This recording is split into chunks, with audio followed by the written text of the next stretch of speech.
कहानी की शुरुआत एक ऐसे आदमी से होती है जिसकी नाव समुद्र में नहीं बल्कि एक डूबे हुए शहर के ऊपर तैर रही है। नीचे देखने पर उसके पैरों के ठीक नीचे एक दर्जनों मंजिल ऊंची बिल्डिंग की छत दिखाई देती है। वो डर के मारे चारों तरफ देखने लगता है। जो शहर कभी पूरी तरह आबाद था, आज वहाँ बस कुछ सबसे ऊंची इमारतें ही बची हैं, जो पानी से बाहर ऐसे निकली हुई हैं जैसे समंदर के बीच टापू हों। बाकी सब कुछ बहुत गहरे पानी में पूरी तरह डूब चुका है। आखिर इस शहर के साथ ऐसा क्या हुआ होगा? कैसी तबाही आई थी जो लोहे और सीमेंट से बना पूरा शहर एक ही रात में मिट गया? और वो कौन सी भयानक ताकत थी जिसने जमीन को चीर दिया और इंसानों के पास बचने के लिए सिर्फ रस्सियों से बना एक पतला सा पुल छोड़ दिया? कैसी क़यामत आई थी जो समुद्र में कई कई मंजिल ऊंची लहरें उठा लाई और पल भर में किनारे मौजूद हर जिंदा चीज को निगल गई? दरअसल इस सब की शुरुआत 5 साल पहले हुई थी। 5 साल पहले 2 कॉमेट सीधा धरती से टकराए। टक्कर इतनी भयानक थी कि पल भर में आधी से ज्यादा धरती आग में जल उठी। जोरदार झटके पूरी दुनिया में फैल गए और कुछ ही घंटों में दुनिया की करीब 80% आबादी पूरी तरह खत्म हो गई। 5 साल बीत चुके हैं, लेकिन धरती अब तक उस तबाही से बाहर नहीं निकल पाई है। धूमकेतुओं के टूटे हुए टुकड़े अब भी धरती के चारों ओर घूम रहे हैं, जैसे चलते फिरते बम जो कभी भी बिना चेतावनी जमीन पर गिर सकते हैं। जो लोग जिंदा बचे, उन्होंने फिर से जिंदगी शुरू करने की कोशिश की, लेकिन जल्दी ही उन्हें समझ आ गया कि ये दुनिया अब इंसानों को दूसरा मौका नहीं देने वाली। हर जगह फैली रेडिएशन सिर्फ 3 मिनट में एक स्वस्थ इंसान को मार सकती है। लेकिन हैरानी की बात यह है कि कुछ जगहों पर अब भी हरियाली बची हुई है, जैसे वहाँ कभी कोई तबाही आई ही ना हो। उन साफ सुथरी जगहों को ढूंढना अब बचे हुए लोगों की आखिरी उम्मीद बन चुका है। जॉन अपने परिवार और कुछ दूसरे लोगों के साथ एक अंडरग्राउंड बंकर में किसी तरह जिंदा है, लेकिन बाहर की हालत दिन ब दिन खराब होती जा रही है। भूकंप लगातार आ रहे हैं और ज्वालामुखी कभी भी फट सकते हैं। बंकर में मौजूद सभी लोग जानते हैं कि ये जगह ज्यादा दिन तक सुरक्षित नहीं रहेगी। उन्हें जल्दी ही कोई दूसरा रास्ता ढूंढना होगा। एक दिन जॉन अपनी सेफ्टी सूट पहनकर फिर से बाहर निकलता है। रेतीले इलाके को पार करने के बाद अचानक उसे समुद्र दिखाई देता है। वो रेडियो पर साथियों को बताता है कि समुद्र किनारे कुछ लाइफ बोट्स खड़ी हैं और उससे भी आगे पानी के बीच एक पुराना जंग लगा हुआ वॉरशिप चुपचाप तैर रहा है। जॉन जहाज के नीचे बने एक टूटे हुए हिस्से से अंदर घुसता है। पूरी जहाज छान मारने के बाद भी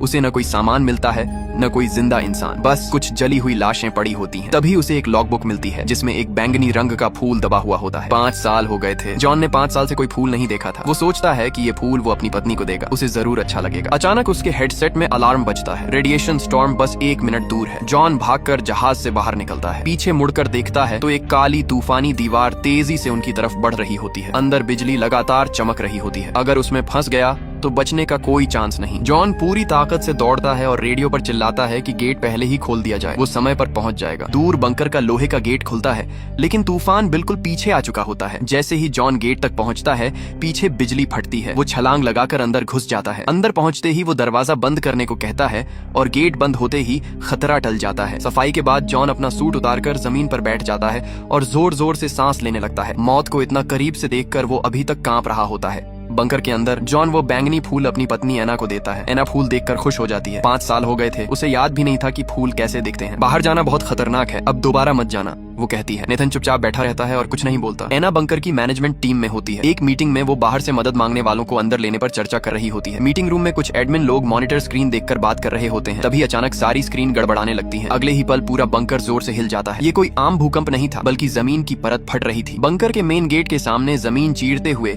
एक बहुत बड़ी दरार खुल जाती है। पूरा बंकर अलार्म से गूंज उठता है। लोग घबरा जाते हैं। चारों तरफ चीख पुकार मच जाती है। जॉन तुरंत अपनी पत्नी और बेटे को लेकर जल्दी जल्दी जरूरी सामान बैग में डालता है और बाहर की तरफ भागता है। लेकिन मेन गेट पर भीड़ इतनी ज्यादा होती है कि निकलना नामुमकिन हो जाता है। अच्छी बात यह थी कि जॉन बाहर अक्सर जाता रहता था, उसे रास्तों की समझ थी। वो भीड़ से बचते हुए अपनी फैमिली को पीछे वाले गेट की तरफ ले जाता है। पीछे का रास्ता भी ढहना शुरू हो चुका होता है, लेकिन तीनों आखिरी पल में बाहर निकलने में कामयाब हो जाते हैं। बंकर से बाहर निकलते ही हालात और भी बुरे दिखते हैं। हर तरफ लोग जान बचाकर भाग रहे होते हैं। कोई मास्क पहने हैं, कोई बिना मास्क के। सब एक ही दिशा में दौड़ रहे होते हैं, समुद्र की तरफ। वही लाइफ बोट्स अब सबके लिए आखिरी उम्मीद बन चुकी होती है। भीड़ पागलों की तरह बीच पर टूट पड़ती है। पहली नाव पहले ही ठसाठस भर चुकी होती है। ऊपर से कुछ लोग जान की परवाह किए बिना नाव पर चढ़ने की कोशिश करते हैं। नाव डगमगाने लगती है और कुछ ही सेकंड में पलट जाती है। जॉन तुरंत समझ जाता है कि हालात बिगड़ रहे हैं। वो अपनी पत्नी और बेटे को लेकर आगे खड़ी दूसरी नाव की तरफ दौड़ता है। भागते हुए जॉन देखता है कि उसका एक दोस्त कुछ लोगों के हाथों पानी में दबाया जा रहा है। लोग उसका मास्क छीनने की कोशिश कर रहे होते हैं। जॉन और एना तुरंत आगे बढ़ते हैं, उन लोगों को जोर से हटाते हैं और अपने दोस्त को पानी से बाहर खींच लेते हैं। लेकिन इसी अफरा तफरी में किसी ने जॉन का मास्क छीन लिया होता है। जॉन उसे वापस लेने की कोशिश नहीं करता, बस दोस्त और परिवार को लेकर अगली नाव की तरफ दौड़ता है। किसी तरह सब लोग नाव के अंदर घुस जाते हैं। अंदर पहुंचते ही लोग चिल्लाने लगते हैं, गेट बंद करो,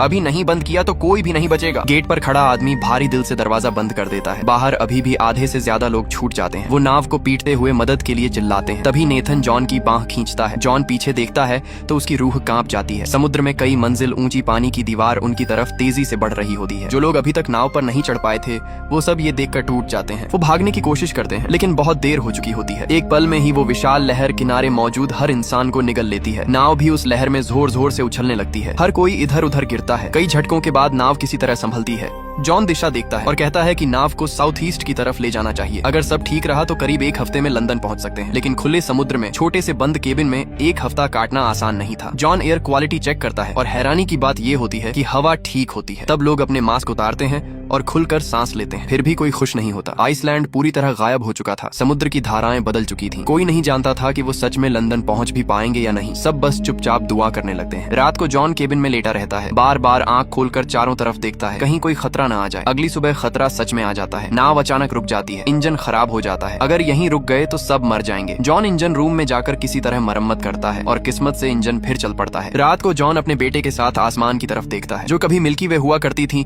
वो अब गायब है। उसकी जगह आसमान में पत्थरों और मलबे की एक अजीब चमकती लाइन फैली होती है। कुछ ही दिनों में खाने का सामान खत्म होने लगता है। लोग कमजोर पड़ने लगते हैं। तभी अचानक नाव किसी चीज से टकराकर रुक जाती है। जॉन बाहर झांकता है। सामने डूबी हुई इमारतें दिखती हैं। ऊंची बिल्डिंग्स की छतें पानी से बाहर निकली होती हैं। इन इमारतों को देखकर सब समझ जाते हैं ये लिवरपूल है। सब लोग तुरंत सतर्क हो जाते हैं। नाव किनारे लगती है। वो लोग शहर के अंदर बढ़ते हैं और सड़कों पर बोर्ड लगे होते हैं, लिवरपूल अबैंडन्ड। जॉन मशीन से हवा चेक करता है। हवा थोड़ी बहुत ठीक होती है, लेकिन लंबे समय तक यहाँ रहना जानलेवा हो सकता है। उन्हें जल्दी कोई शेल्टर ढूंढना जरूरी होता है। तभी सामने कुछ लोगों की परछाइयां दिखती हैं। जॉन अपनी फैमिली को लेकर उनके पीछे चलता है। थोड़ी दूर जाकर वो लोग रुक जाते हैं। सामने बहुत सारे शरणार्थी जमा होते हैं। रेडिएशन की वजह से उनकी स्किन बदल चुकी होती है। आगे एक ऊंची दीवार होती है जिसके अंदर हथियारों से लैस सैनिक खड़े होते हैं। एक अफसर दीवार के ऊपर से चिल्लाता है, सिर्फ पास वाले हाई लेवल लोग ही अंदर जा सकते हैं। एना तुरंत अपना पास दिखाती है। अफसर उसे देखकर सिर हिला देता है। तभी जॉन का दोस्त घबरा जाता है। उसका पास कहीं गिर चुका होता है। वो जोर जोर से अपना नाम और पोस्ट चिल्लाने लगता है। हालात बिगड़ते देखकर सैनिक गेट बंद कर देते हैं। जॉन और उसका परिवार भी अंदर नहीं जा पाते। तभी अचानक आसमान का रंग बदल जाता है। दूर से एक और रेडिएशन स्टॉर्म आता दिखाई देता है। लोग चारों तरफ भागने लगते हैं। जॉन एना और बेटे का हाथ पकड़कर दौड़ता है। तभी सामने से एक कार आती है। जॉन कार के सामने खड़ा होकर ड्राइवर से लंदन ले चलने की गुजारिश करता है। ड्राइवर उन्हें ऊपर से नीचे तक देखता है और हाथ बढ़ाकर कहता है, घड़ी दो तभी चलूंगा।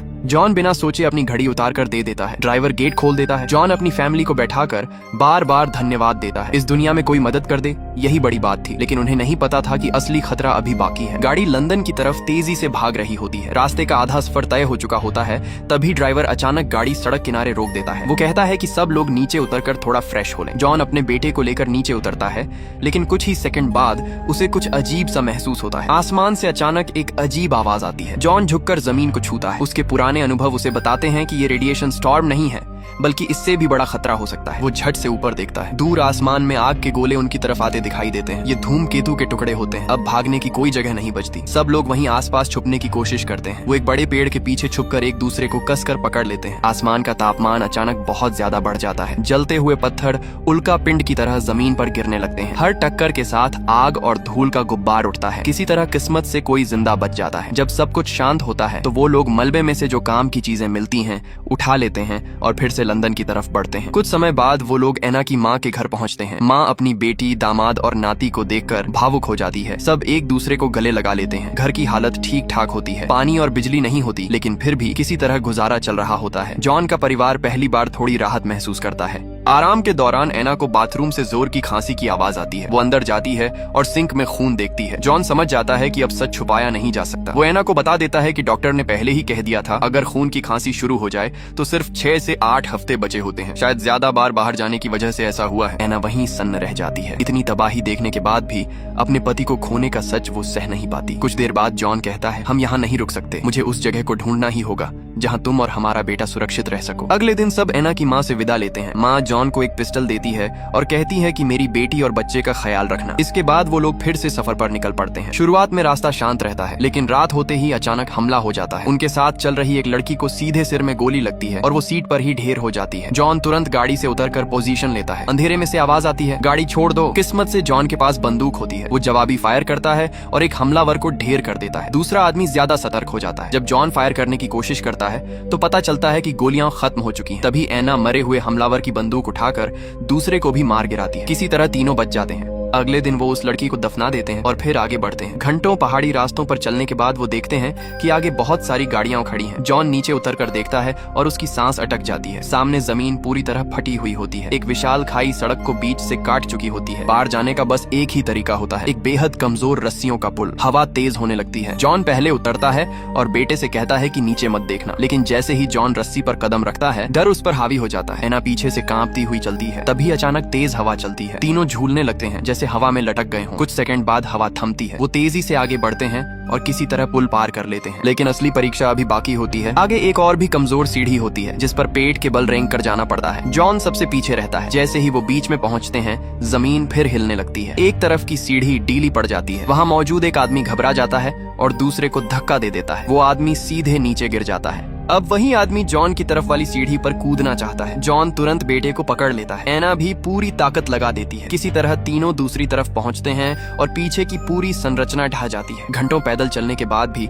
उन्हें वो आदर्श जगह नहीं मिलती। चारों तरफ जली हुई जमीन होती है। तभी सामने एक हथियारबंद आदमी आता है। जॉन हाथ ऊपर कर देता है और अपनी बात समझाता है। आदमी उनकी बात सुनकर हथियार नीचे रख देता है और उन्हें अपने सीक्रेट बेस में ले जाता है। वो जगह फ्रांस के उत्तरी हिस्से में होती है। आदमी उन्हें बताता है कि वो जगह सच में मौजूद है। उसका नाम है वोल्केनो क्रेटर। लेकिन वहां पहुंचना बहुत मुश्किल है क्योंकि अलग अलग गुटों की लड़ाइयां चल रही हैं। वो जॉन को एक फोटो देता है और कहता है ये पास है, इसे दिखाओगे तो रास्ता मिल जाएगा। वो आदमी अपनी बेटी कैमिल को भी उनके साथ भेजने की गुजारिश करता है। ऐना तुरंत मान जाती है। सब लोग आगे बढ़ते हैं लेकिन जॉन की हालत लगातार खराब होती जाती है। रास्ते में सैनिकों की एक टुकड़ी उन्हें रोक लेती है। कैमिल फ्रेंच में बात करके उन्हें समझाती है। सैनिक आखिरकार मदद करने को तैयार हो जाते हैं और उन्हें सबसे खतरनाक रास्ते से निकालने का वादा करते हैं। रात में वो लोग गोलियों और धमाकों के बीच से भागते हैं। चारों तरफ फायरिंग होती है। किसी तरह वो सुरक्षित इलाके में पहुंचते हैं। आगे जाकर उन्हें बताया जाता है कि बस एक पहाड़ पार करना है, वहीं क्रेटर है। लेकिन कैंप पहुंचकर पता चलता है कि जिस अफसर का जिक्र था वो मर चुका है। आखिरी उम्मीद में जॉन कैंप कमांडर से मदद मांगता है। कमांडर उसकी हालत देखकर पिघल जाता है और एक बस की तरफ इशारा करता है। ये बस तुम्हें क्रेटर तक ले जाएगी। रास्ते में बस पर हमला होता है। गार्ड मारा जाता है। अंदर हाथापाई शुरू हो जाती है। गोलियां चलती हैं। कुछ देर बाद जॉन बाहर निकलता है। उसके पेट में गोली लगी होती है। खून बह रहा होता है लेकिन वो कहता है मैं अभी जिंदा हूँ। ऐना बस चलाती है। आगे रास्ता बंद हो जाता है। सब लोग जॉन को सहारा देकर पहाड़ चढ़ते हैं। काफी देर बाद वो शिखर पर पहुंचते हैं। नीचे वो जगह होती है हरी भरी पेड़ों से भरी, साफ झील के साथ। बिल्कुल ऐसा लगता है जैसे दुनिया कभी खत्म ही नहीं हुई हो। सबके चेहरे पर मुस्कान आ जाती है। कहानी यहीं खत्म होती है लेकिन एक बात साफ हो जाती है, दुनिया चाहे कितनी भी टूट जाए, अगर इंसान उम्मीद छोड़ने से मना कर दे तो जिंदगी फिर से शुरू हो सकती है।